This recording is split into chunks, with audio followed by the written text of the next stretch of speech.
Good morning, good morning, good morning, and welcome everyone to another edition of Coffee and Sports in the Morning, right here on Wired Wide Network. I'm William D. Morgan, and I got my man right here next to me, Guard E3. What's up, man? How you doing tonight? I'm doing Today. great. I'm ready to talk some sports. Mm. It's gonna be a lot of fun today. Oh yeah. It's gonna be fun. It's gonna be fun. All right, let's go ahead and get right into it. The first thing I did want to go ahead and talk about. Um, do you have a list, or do you have, let's say, the top 10 quarterbacks? I want to know who your top 10, who is your list of your top 10 quarterbacks? You know what's funny? I could do you one better. Me and Kyle a couple weeks ago on the Ball podcast ranked all 32 quarterbacks Mm, on a predictive list on how we think they're going to do this year. So I've done up to 16. I got you. So you can have a little fun, and I could just read off the entire list of 32 and how we Mm-hmm. think they're going to do. So, all right. Why not? Let's have a little fun. Oh yeah. From the On the Ball podcast, this was between me, Kyle, and the followers from that show that day. So there were some that we agreed on, some that we didn't, some we had to compromise. So at 32, a 32 ranked quarterback going into the year. Sorry to do this to you, but Tyler Shuck or whoever's starting for the Saints, There ain't no Spencer shot. Rattler. There ain't no shot. Trash. Say, and then obviously you can stop me if you disagree with any of these. At Oh, we got some 31, people in the chat. What's up, Seven? How you doing, brother? What's up, Gaming Geek? What's up, man? Good to see you. Good to see you. say, how you doing, guys? At What hey, up, what's up, Gene? Gene? At 31, we have whoever the starting quarterback is for the Colts. Let me ask you this, Gardy. Let me ask you this. Speaking of the Colts, do you think Anthony Richardson is done? I think he's done. Oh, I've lost all faith in Anthony Richardson at this point. I hope he proves me wrong this year, but yeah, I just don't see it. I think they're drafting a quarterback next year. Oh yeah, me too. Me too. And ladies and gentlemen, we have the one, the only.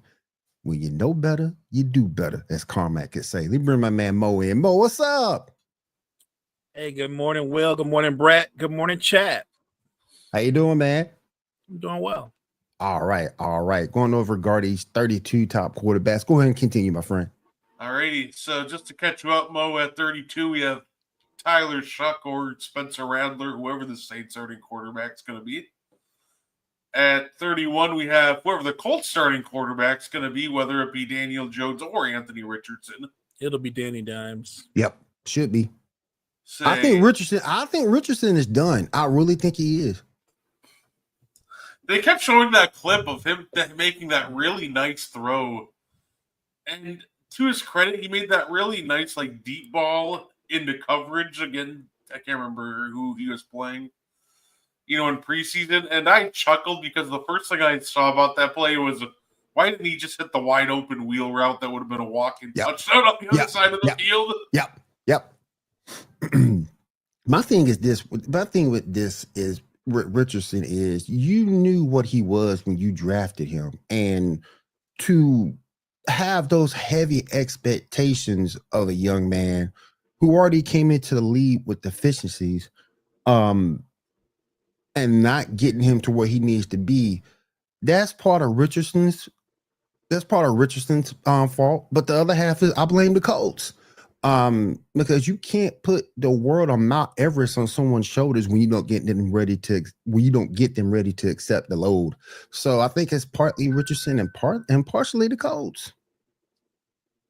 If there was the quarterback that it was so obvious from the jump that, hey, sit this guy for a year or two behind a vet, it was Anthony Richardson. Yeah.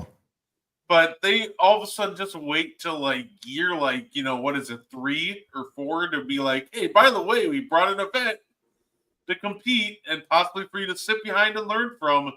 And you're just like, dude, that is 2 years too late. This should have been the plan from the jump. Yep. Instead, they're just like, yeah, we're just going to throw you out to the fire, even though you clearly just, you're a project from the beginning. Yep. So I completely agree with that.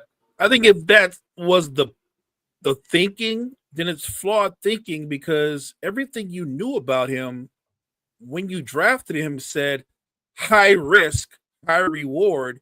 But if the lead in is high risk, that's your mistake right there from the beginning. That's your mistake. You're telling me that the guy you drafted that high is not ready made, but is a project. And if he's a project, he's going to have to sit for a couple of years. I don't get the value in that. You know who he kind of reminds me of in the same similar situation, same vein, and I'll go to wrestling for a second. Kind of remind me of Jade Cargill. Kind of reminds me of Jade Cargill in that same situation. She looks great. She looks fantastic. I will admit that.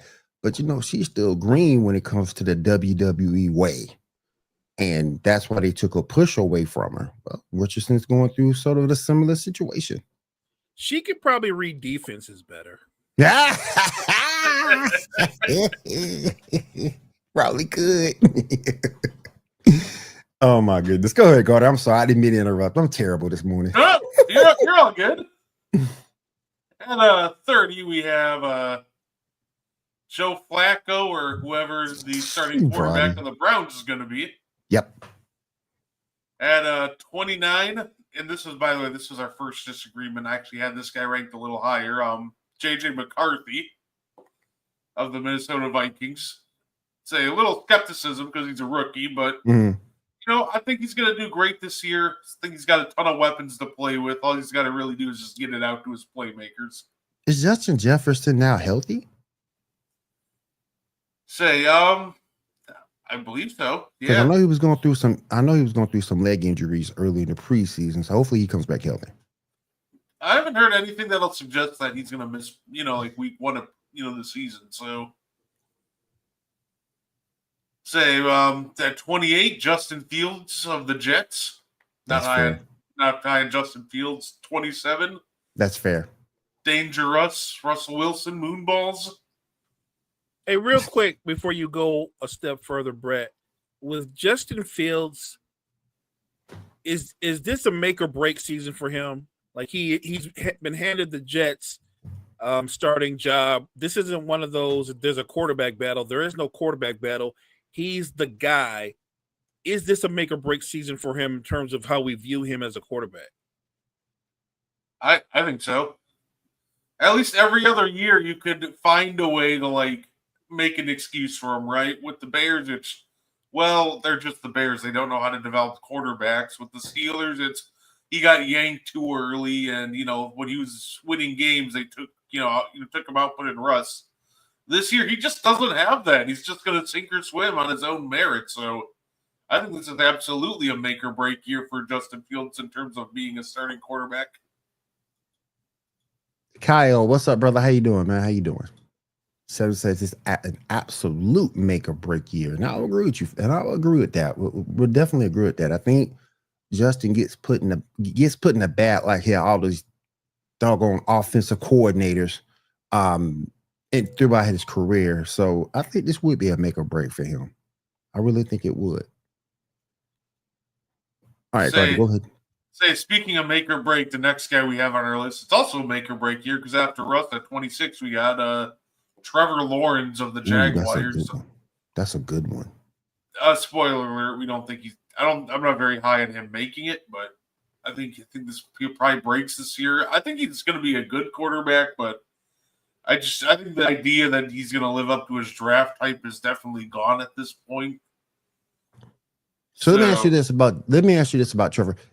Can we finally drop the generational talent from his moniker, so to speak?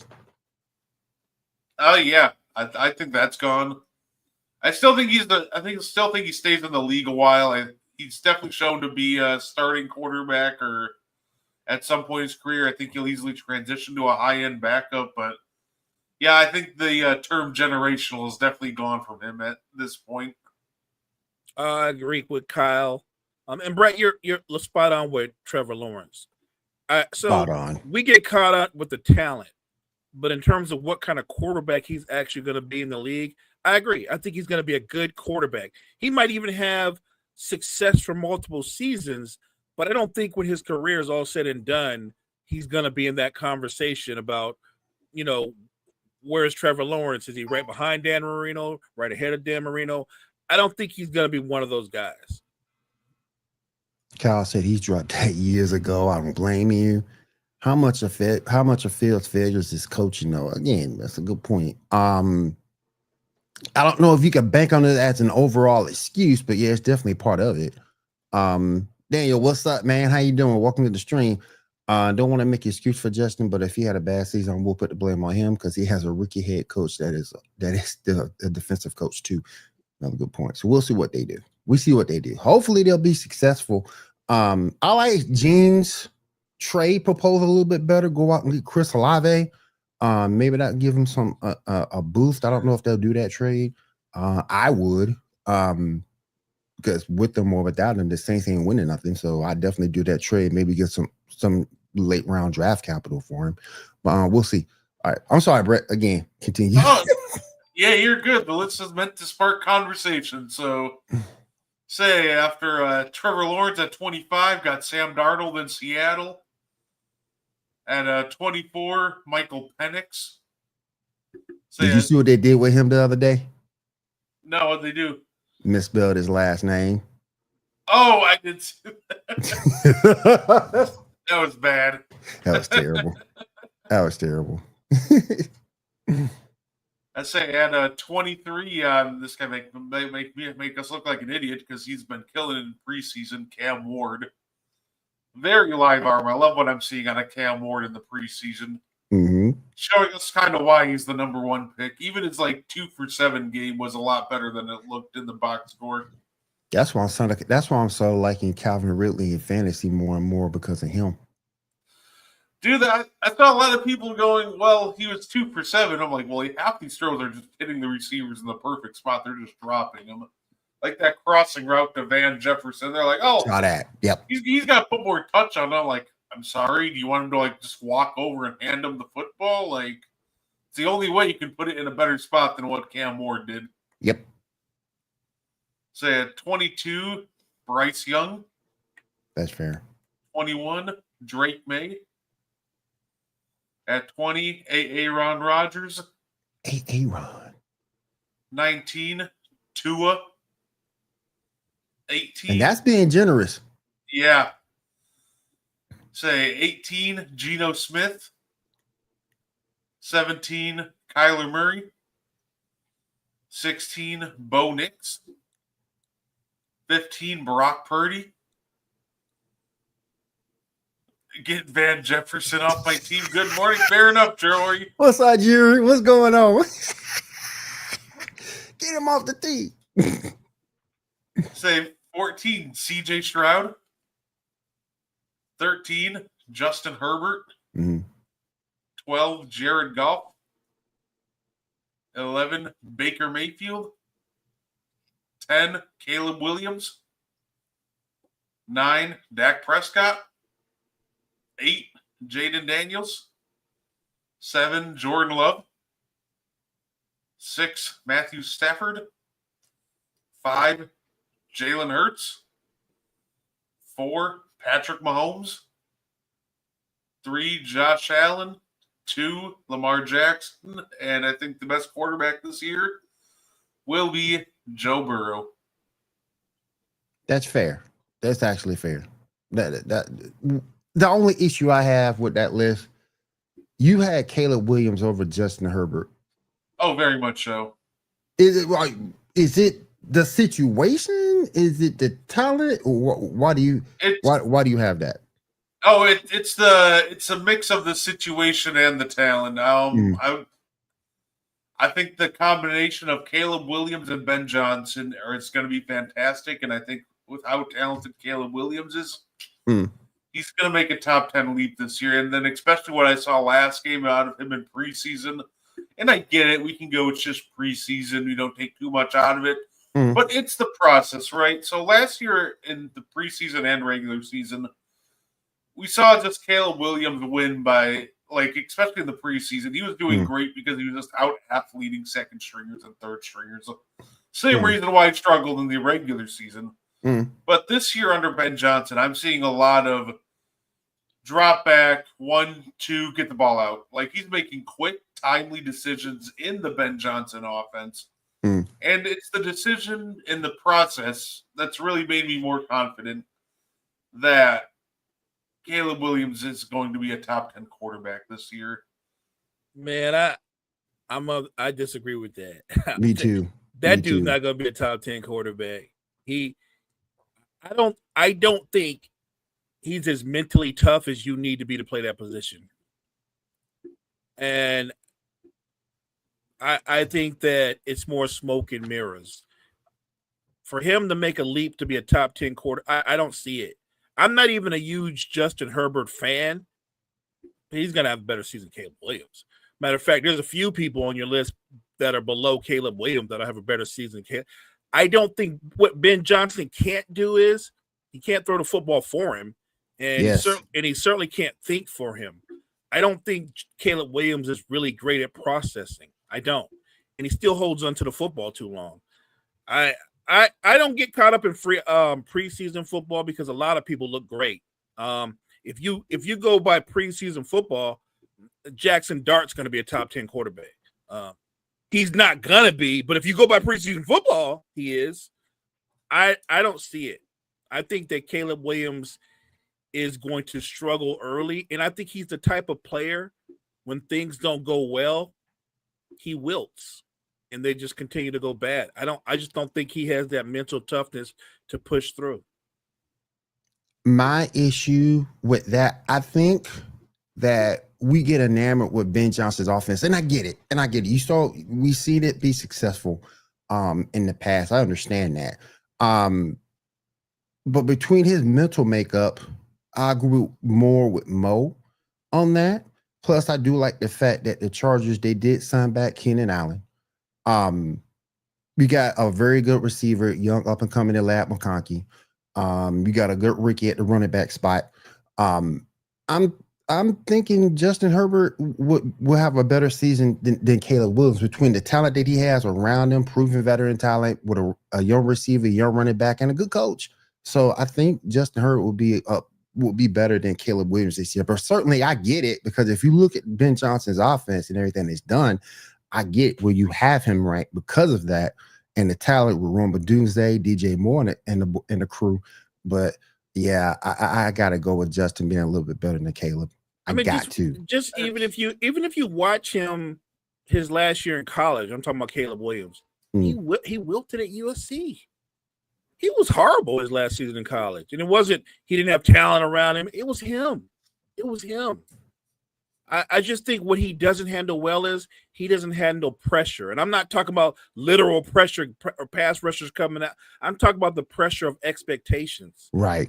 I don't think he handles expectations, that type of pressure, well. Hey, you know what? Fair enough. It's funny because we made this list well before preseason started, and I just felt even more confident the way it played out. Like I said, it's the fact that he finally has structure around him. It's not just him running around playing in the Matt Eberflus offense of, all right, just kind of run around in circles until somebody's open. It's just the way he looked. My first time seeing him, just actually dropping back. 1-2, if your option's not there, check it down. 1-2, hit the option. Like, he's making quick, timely decisions, and I think that'll help him a ton this year. And I think also the thing with Justin Herbert, too, that'll hurt him is really simple. He lost his all-pro tackle, Rashawn Slater. This is true. I think that's kind of helped. Like, it made this a while ago before the injury. But now with the injury, I think also that'll kind of keep him closer to either the bottom half of the top 10 or, like I said, I put him slightly out of it. So he's a great talent. Won't doubt that. But, man, I also am kind of worried about him dropping back without his all-pro, tackle for the foreseeable future. That's fair. That's just really remember, fair. though, when your coach is Jim Harbaugh, you're not throwing the ball 45, 50 times a game. You run, it's run first, no matter who the quarterback is. Mm-hmm. Yeah, it's run heavy. So yes, it hurts that the tackle is gone, but if you can run the football well, Justin Herbert is a complement to their run game. That's how Jim Harbaugh plays football. That's how he coaches. So I'm not saying he's going to have big, gaudy numbers, but I do think he'll have an effective season within that scheme. Let me see. Mo feels my pain about Caleb. I don't have any expectations of him either, to be honest. He's on a prove it to me deal. Another dude I want to talk to you guys. Bo Nix. Where did you have Bo Nix at what? Bo, he's chilling at like 16. I just predicted a little bit of a sophomore slump for him. Mm-hmm. Do you predict that slump because he's a sophomore or because you have RJ Harvey? Mainly. I think there's going to be a year's worth of film on him. I think he's actually just going to take a slight step back. Like, he just seemed like the prime candidate to take like a little bit of a sophomore slump. And I think last year he was like a borderline, like probably between an 11 to 15 quarterback. So I think he'll stay in that range. And I think he'll take a slight step back before taking another step forward in year 3. I think Bo Nix is interesting because I could see him getting off to a slow start. But what he has going for him is he has an ability to improvise when a play breaks down. So he's not just, nobody's open, the play's dead, throw it away. He uses his wheels. I think he has an innate instinctive intangibles. I think Bo Nix is a winning quarterback. And so while the numbers won't always be the best in the box score, I still think he'll make enough plays that the Broncos are going to be one of the top 3 teams. I think they're going to be one of the top 2 teams in their division. 7 says Bo Nix will have a better season than Caleb Williams. I don't disagree with that. I think Bo Nix is mentally tougher than Caleb Williams. Plus the fact you got a good receiver in Courtland Sutton.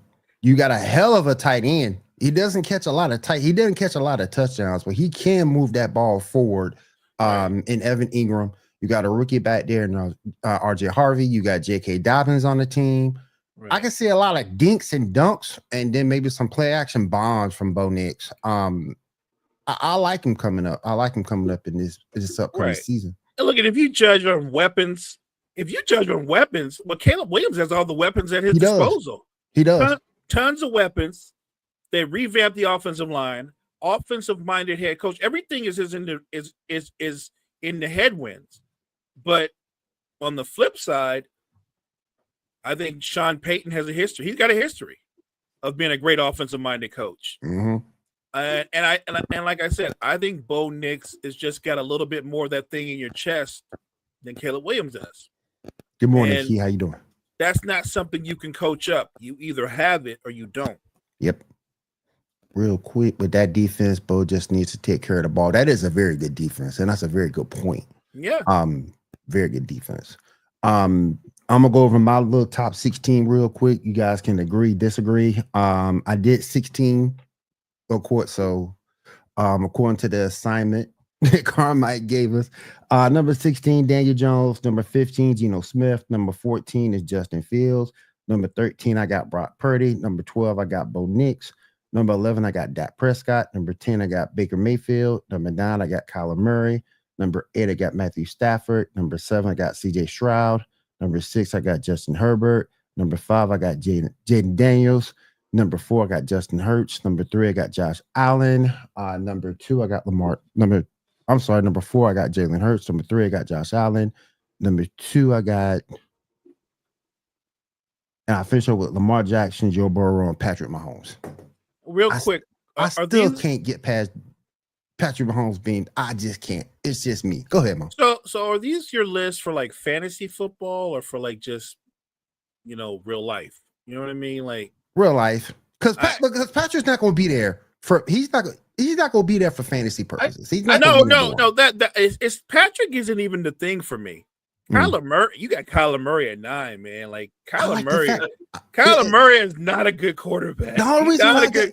You got him 9, like Kyler Murray's not even better than Brock Purdy. Listen, the only reason why I got Kyler at 9,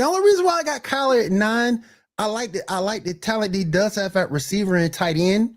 He's got Trey McBride. at that spot. I'm a big Trey McBride believer. He's got Harrison Jr. at that wide receiver spot. His offensive line needs to get better. Don't get me wrong. He's got James Conner at the running back. I like the talent that's around him. Right, but I would argue that a better offensive line makes for a worse Kyler Murray because Kyler Murray's you can't see past the line anyway. He's actually at his best when the play is broken. True. When he just drops back to pass within rhythm and you're doing normal processing, he's a horrible quarterback. He's only any good when a play is broken down. Improvising. Right. I look, 9 for Kyler Murray is insanely high. Like I don't even like Caleb Williams, but I think he's better than Kyler Murray. Say maybe that's part of the game plan. They're just gonna like longest yard of every play instead of a broken play.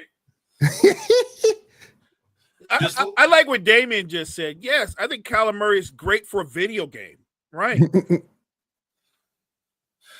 Yeah, that's the one that threw me for a loop. Football. I just like Kyler, man. He overcomes for me. Short dude, can't really see over the line, but he's still successful. You know that means something to me. But for fantasy purposes, no, heck no. Fantasy, it's a whole different list for fantasy purposes. Because Patrick Mahomes would be number one for me in a fantasy situation. I still think Patrick Mahomes, forever, will just be the best quarterback in football. I just don't think he'll be the best quarterback in football in every single individual season, right? No. That's kind of where I'm at with him this year. Do I think Patrick Mahomes is the best quarterback in football? Yes. Is he going to individually have the best quarterback, year this year? I don't think so. I don't really like the weapons around him. Right. Plus, Rashee Rice is probably going to get suspended in the middle of the season, which is absurd that they're letting him play the first 4 games and going, that's crazy. Oh, here's a disciplinary hearing. But I like Patty, but I think it's going to be a lot of situational football, which is why I think Allen, Burrow, and Jackson are all going to have better years than him.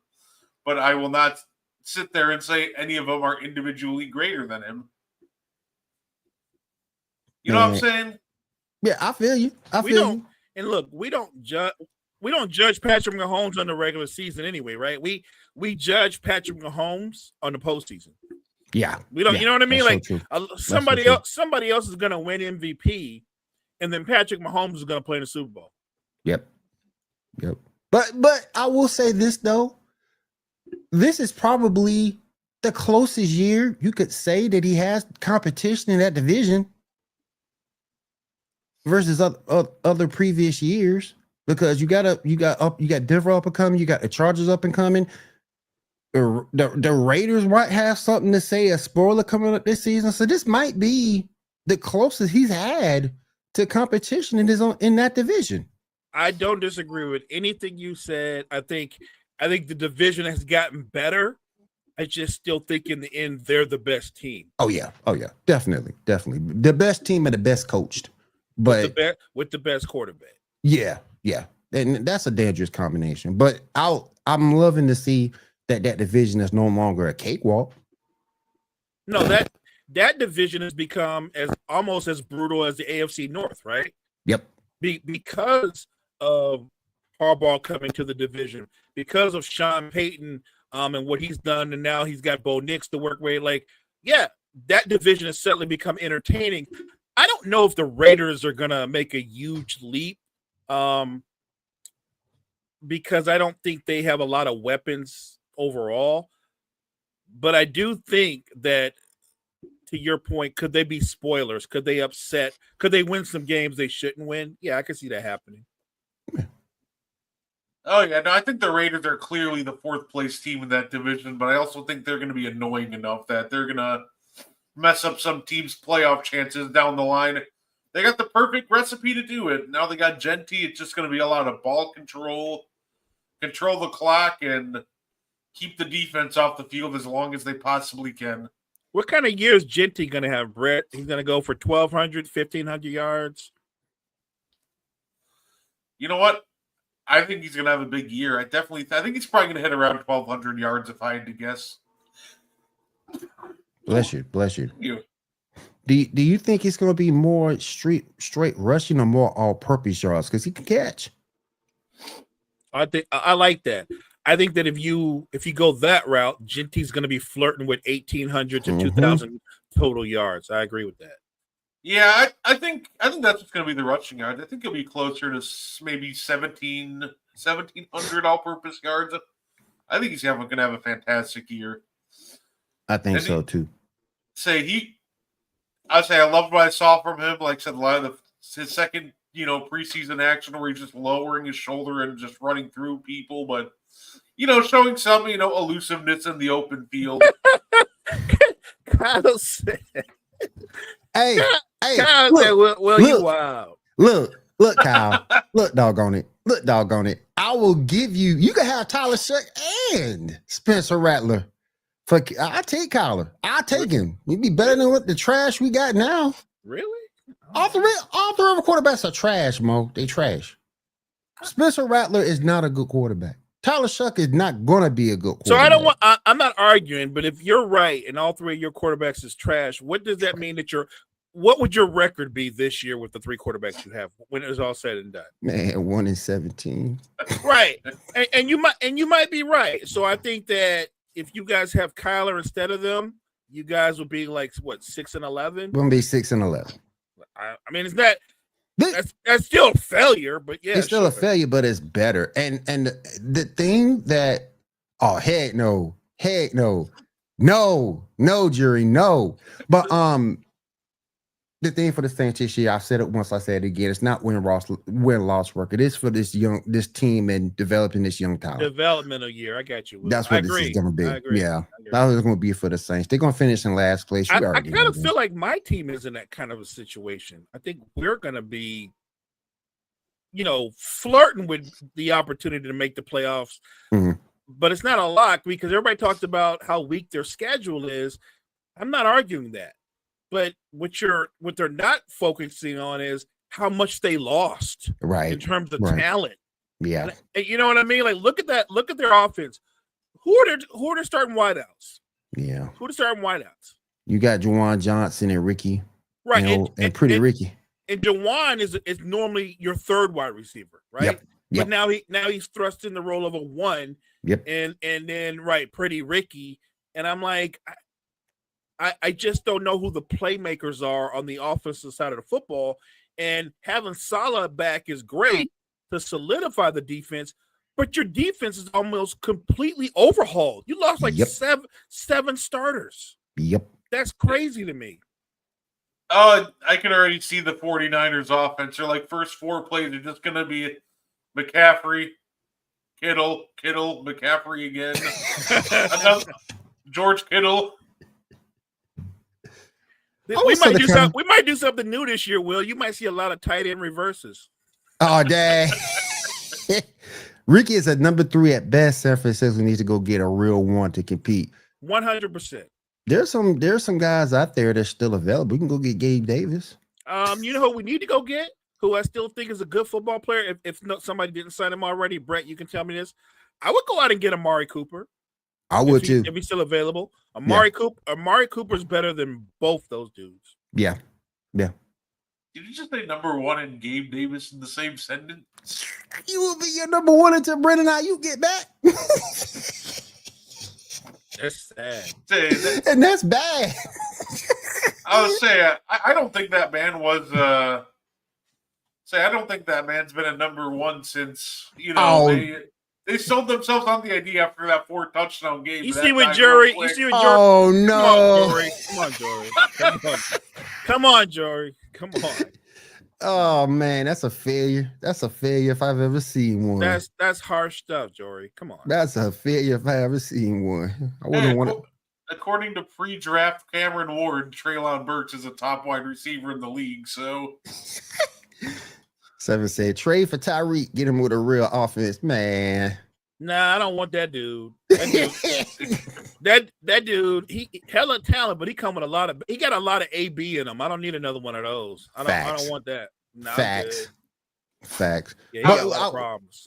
But I will say this: when is Brandon Ayuk scheduled to come back? Week 6, week 7? Do we know yet? Initially, they said he might be ready week 2 or 3, and now they're just saying, to be continued, right? to be determined. That kind of an injury, I want to remind Yes. people that when you're a wide receiver, it's not just about your straight line speed. You got to be able to change directions, break off patterns. It might be a minute. It might be longer than people anticipated. What's up, Sajid? Welcome to the stream, my friend. All right, real quick. Let me give you some teams. I want to get some quick analysis of each team, where you think it might go, what they need to improve, etc. And Brett, I'll start with you. The Miami Dolphins. That team is going to implode by like halftime in week 1. I think the most telling thing is, right, they have their starting offense out there. They get to the 1 yard line and they want to try to be more physical, proceed to get stuffed on 4 straight runs. Obviously, once again, we can't over-index too much on a preseason. It's more about the process. But when the process is, I'm just watching you like make all this effort to get tougher up front, and you still are getting bullied. And Tyreek Hill is trying to turn into a player coach on the sidelines. I don't see how this goes well for the Dolphins at all. I think this team's going to fall apart. And I think there's a real chance that this team just finishes last in the division. Like, I'm that low on them. Like, the Patriots could be better than them. I think they will. Mo, what you thinking about the Dolphins? How you think their season's going to go? Look, unless someone steps up that we don't see stepping up that really can impact the game, I really feel like Tyreek's going to get traded. And then when Tyreek gets traded, it's all downhill. I think if the coach gets fired, if and when he gets fired, I think Tua's gone too. Like, they're going to do a full-blown restart. Tua was his guy. And if he's not there no more, Tua's not going to be there either. So I think Miami's, they don't see it, but I think they're right on the edge of a full rebuild. I think they are too. It's going to be tough. The guy I sort of kind of feel bad for, Jaden Waddle. I sort of kind of feel a little bad for him being in that situation. I think he's a good receiver. I just feel sort of kind of bad that he's caught in that situation, particularly if Tua goes down, which is going to be more of a win and not if. That's going to hurt him. That's going to hurt Tyreek. That's going to hurt everybody. So, yeah. Queen Lewis, let's go. It's going to be time for Q to step up. It's going to be time. Let me go to another team real quick over in the NFC. That's what they get for Brian Flores. Yeah, that's a good point. That's a good point. Let me go over to another team over in the NFC. Mo, I'll start with you. Tell me about the Seahawks, what they need to do to get better and where you think they might end up. Look, Sam Darnold has talent on the outside. They have an effective run game. I think Seattle has an outside chance at making the playoffs. But again, for that to happen, they're going to have to be better than the Niners, right? Like what's not going to happen is the Seahawks in that division. The Seahawks and the Niners are not both going to be good. One of them is going to be good, and one of them is not going to make the playoffs. So I think that's going to be a dogfight. I think the Rams are going to out and out win that division. The real question, Will, is can Sam Darnold come close to replicating the season he had last year? Because that was a blip year. This is year 2. Is he that dude, or is he the dude that we saw his previous NFL stints? And I think that's kind of why I'm lower on the Seahawks. I think they definitely have a chance at the playoffs. I think they're for sure a wild card contender. But here's my problem with the Seahawks. I know you're a Seahawks fan, Sajid, so you can tell me if I'm off base here. Last year, than the Rams? The one spot where the Seahawks really struggled was pass protection. Geno Smith was under a lot of duress when he threw the ball, and I thought he handled that pretty well. Sam Darnold is not Geno Smith. Geno Smith, where I thought handled the pressure well, Sam Darnold didn't. They kept him upright. The Vikings did a very good job at keeping him upright for most of the year, but as soon as teams started cracking the codes of their schemes and dialing up the pressure towards the end of the year, Darnold, defaulted back to who he was for most of his career. I don't think that he'll play as bad as he did at the end of the year every week, But I think with more pressure on him in the pocket, unless if that pass protection improves, you're going to get a lot more bad Darnold this year, and that's what's going to keep the Seahawks from being a for sure wild card team, and that's what kind of keeps them. Because I think the defense is legit. I think the weapons are legit. I think it's just going to come down to can the offensive line keep the pressure off Darnold? Because as soon as he starts feeling that, he tends to look closer to Jets Darnold than Vikings Darnold. Right. And look, to be fair, I don't think it's crazy to say the Seahawks are as good or better than the Niners. I'm telling you, I kind of agree with that line. The only way they're better or even near being as good as the Rams is if Matthew Stafford isn't healthy. And if Matthew Stafford if he's healthy, they're not close to being as good as the Rams. And here's something that Brett kind of touched on a little bit. Sam Darnold, through most of his career, his biggest flaw, if you look at the film on him, is not that he couldn't throw the football or he couldn't process. It's that he sees the rush. And what I mean by that when I say sees the rush is instead of looking downfield to throw the ball or throw someone open, he's looking at the rush and then he folds up in the fetal position like he did those last two games and in the postseason. Yeah. That's who he's been. So to say that he's changed based off of one season, I'm not going there. I need to see that more than once. And I'm not sure that the guy that we saw the last couple of games of last year, that's Sam Darnold. That's who he's been. I think Seattle has a ton of talent, but I think they have a placeholder at quarterback, not a franchise quarterback. The thing that I want to see, A, can the quarterback be successful in this offense? And B, you got Cooper Kupp to play the slot. So that's going to move Jackson Smith and Jigma over to the outside. Can he play the outside? Is another thing that I want to see from this team. Those are the two questions that I had, because I think that defense is legit too. You got Kenneth Walker, you got Zach Charbonnet. Both those guys can run the football, run between the tackles, and catch. You've seen more catches from Kenneth Walker last year than any in his previous seasons.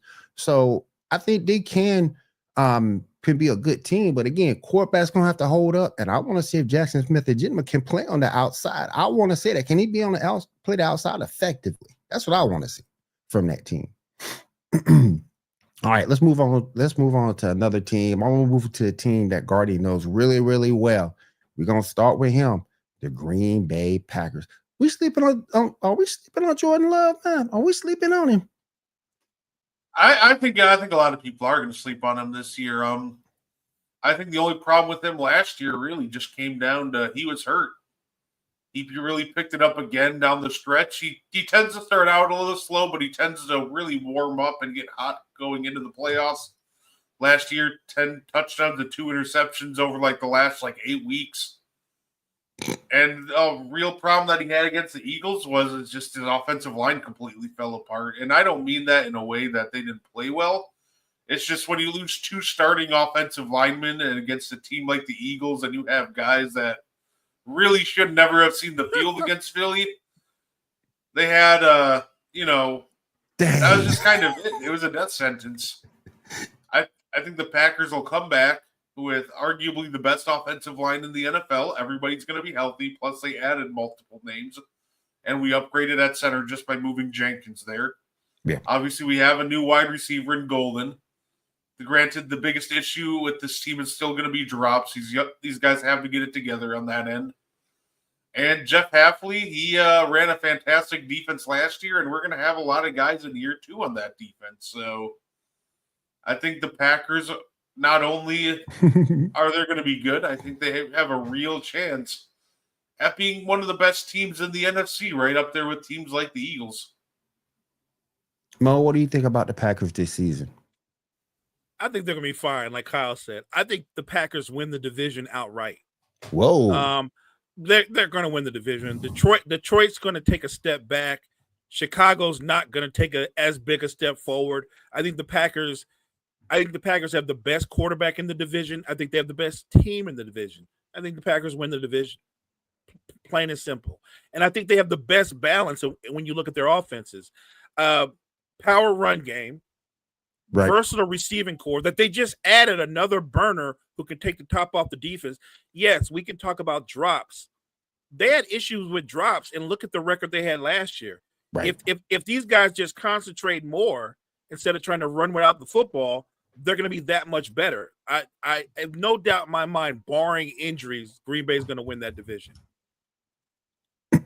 That was one thing that sort of kind of hurt them last year was injuries at the wide receiver spot. But with Mr. Golden on that team, I'm really liking them. And Gene turned me on to him a couple weeks ago. And I took a look at him and said, oh man, Gene might be he might be right on this one. He might be right on this one. And that team gets hurt at the receiver. See, Romeo Dobbs missed some time last season. So yeah, this team, I think this team is poised to win that division. It's gonna be interesting to see. It's gonna be really interesting to see. You see, Packers won 11 games last season with the job. Facts. Yep. Exactly. Yep. That's what I mean. And, and look, don't sleep. We don't talk about him a lot because he's not one of the sexier names. Don't sleep on the impact that Josh Jacobs and that run game have on the Packers pass game. You have to respect what Josh Jacobs can do in between the tackles. Hey, I think one of my favorite guys to watch on that team, by the way. And he's the most frustrating with his drops because every year he's always right at the top of the list. He's on the short list of people who are just really good every year at getting open against man coverage. Dontavian Wicks. He is so good at getting open. And if he puts it together and actually starts catching the football, watch out. He's going to have a big year too. He's just so much fun to watch because he's so good at getting open. I tend to agree. We shall see what those guys do. All right, let's move over to another team that's probably going to be a little bit of a head scratcher, but I want to talk about them. The New England Patriots. Mo, what you think about the Patriots this season?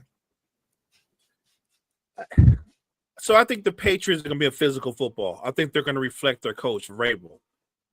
So I think they're going to run the football. I think they're going to be physical on defense. I don't know. I have no problems with Drake May. I think he's the real deal. The question is, who are the playmakers on the outside? Right.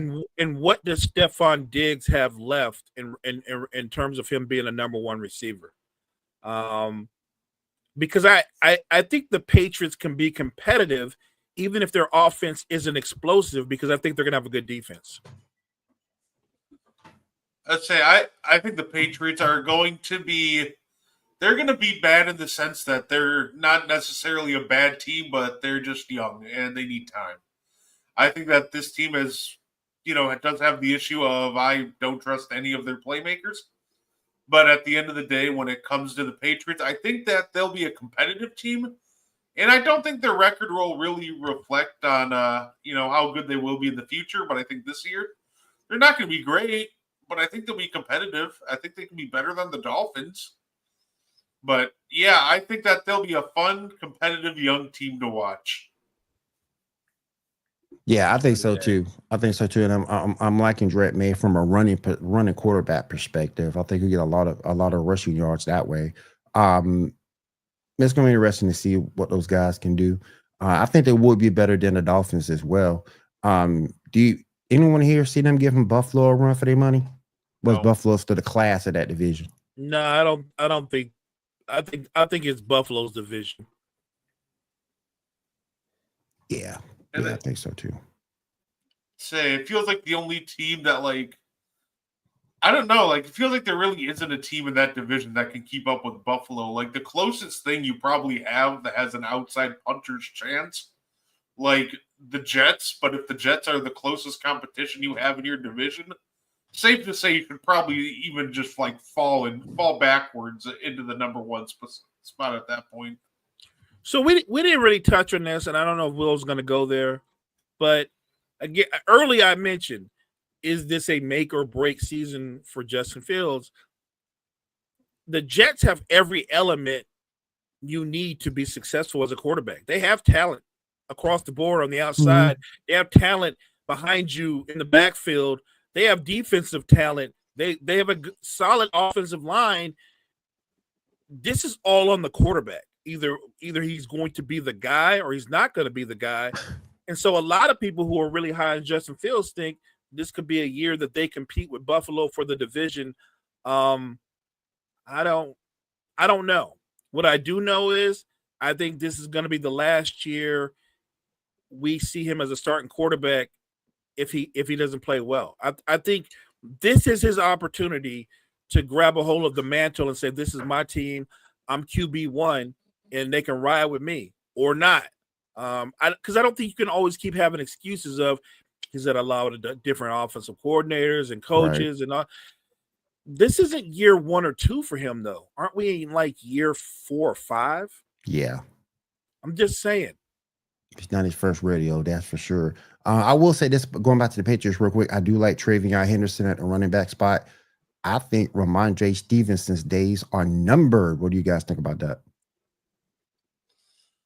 Yeah, I think that's fair. I don't think it's necessarily for lack of talent. I think that they found a better just dual threat playmaker in Henderson. I think Stevenson will definitely still have a job in this league for a while to come, but we'll see in the regular season. But I think that they may have found something special in Henderson, and I think Stevenson and him are going to make a great 1-2 punch, if anything. I was going to say, I don't think it's the end for Stevenson. I think what happens is, though, they flip roles. Now, Stevenson is the change of pace power guy who's probably going to get a lot more of his reps in short yardage or goal line situations. And there's nothing wrong with that.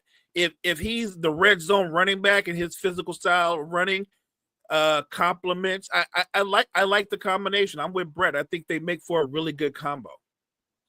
We got about 8 minutes left to go here on Wire to Wire Network's Coffee and Sports in the Morning.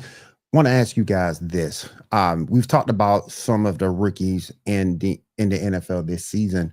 Is Ashton Gentry your lock for Rookie of the Year, or is there somebody else you might be looking at for that award? I don't think anything's locked for Rookie of the Year yet.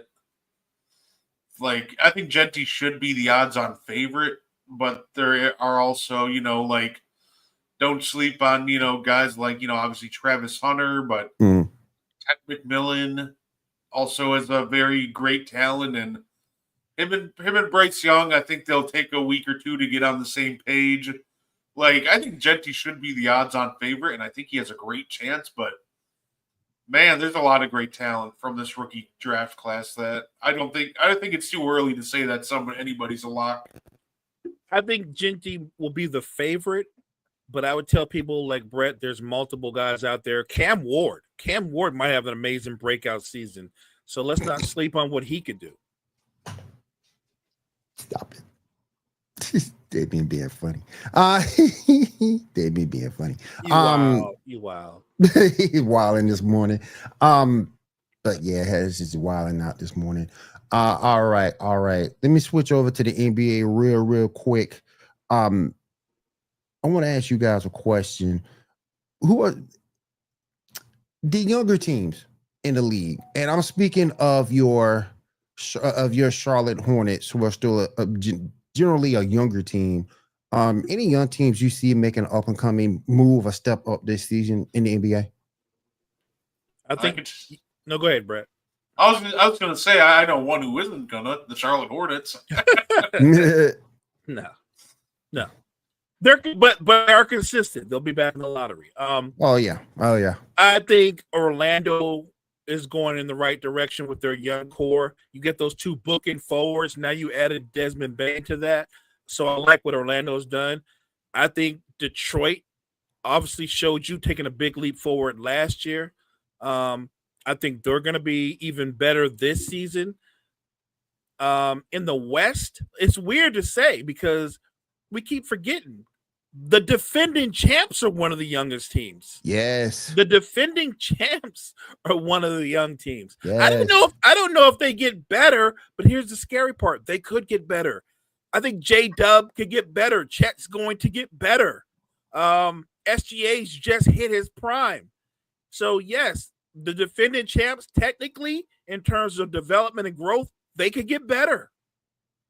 Are you looking for a team that can jump from out of the playoffs to at least the play-in? Because I do have one for you. Go ahead.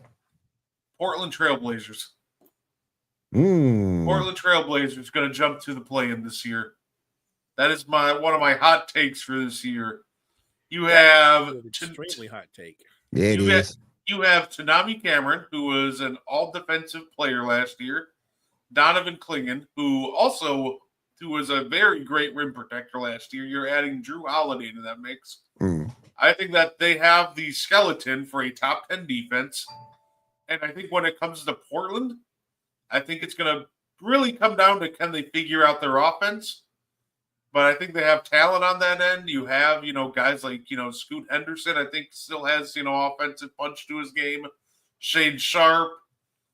I think that this team, and this might be a hot take to some, but I think this team very well could sneak into the play-in this year and win a solid, let's say 40 or so games. Wow. All right, so Brett's my guy. We go back and forth a lot. My M1 brother. Look, I don't disagree that Portland could be a top 10 defense, but they're going to be a bottom 10 offense. They're going to be bottom 10 offense. Who's going to create on that offense? Who can shoot? Not Scoot Henderson. He can't shoot. They see something in Scoot I don't, because I don't see all this love for Scoot. Yeah, you know what I see in Scoot? Back up. Yeah. They don't have any firepower. So in this NBA, it's great that you can defend at a high level, but if you can't score, you're gonna be defending at a high level and still getting blown out. If Chauncey Billups wins 40 games with this team, coach of the year, runaway coach of the year.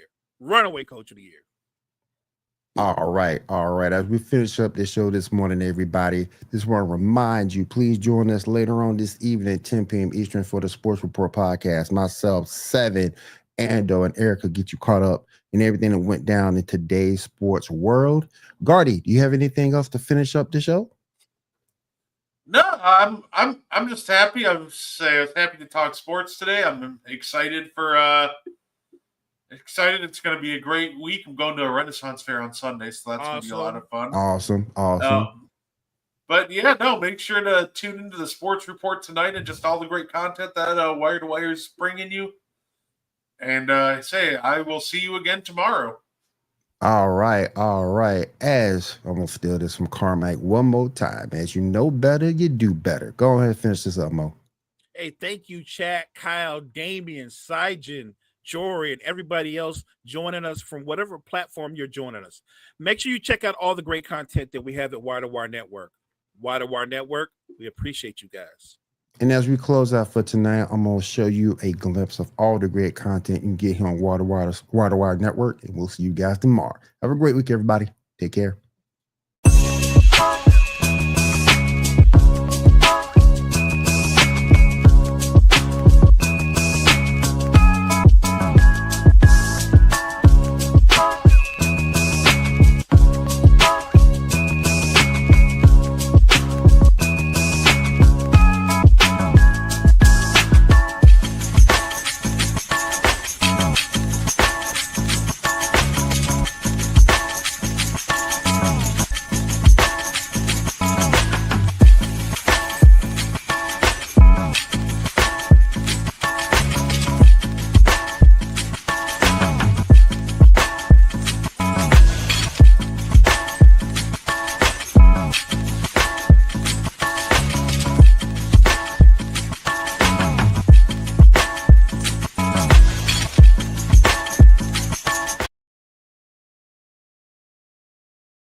Great show, guys. Great show.